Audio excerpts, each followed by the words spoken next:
Au nord du cercle polaire, point de départ des expéditions arctiques, Tromsø est la ville la plus importante à cette latitude, abritant également l'université la plus septentrionale du monde.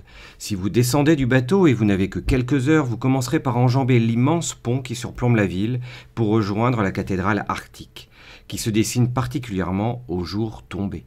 On peut en effet à peine parler de nuit tombée quand on voit ces images prises à 3 heures de l'après-midi, début février. Vous pourrez dès la fin de journée prendre le téléphérique Fjellheisen en norvégien pour admirer le coucher de soleil sur la ville alors qu'il est juste 4 heures et enchaîner dans la nuit noire par le spectacle des aurores boréales. Les aurores peuvent se voir dans la ville dès le début de la nuit, embrasant le ciel de balais de couleurs allant du vert au bleu, virant exceptionnellement au rouge. Attention, le smartphone n'est pas suffisant pour les capturer et il faudra plutôt prévoir le réflexe avec une sensibilité supérieure à 3200 ISO. Tromsø est implanté sur une île, la mer est donc partout avec des ports de pêche et les montagnes aussi. En hiver, début février, le soleil se cache derrière les montagnes jusqu'à environ 11 heures. C'est l'heure idéale pour prendre les chaussures et marcher jusqu'au lac, croisement des sentiers piétons et des pistes de ski nordiques. Vous y croiserez des Norvégiens de tous âges, traversant des dizaines de kilomètres et faisant le tour de la ville, mais à travers les bois.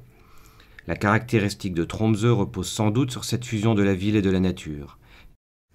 Difficile de se croire ici dans une ville de 70 000 habitants, tellement on se trouve dans la nature et à la montagne, à moins d'1 kilomètre du centre-ville, et que les maisons semblent si loin.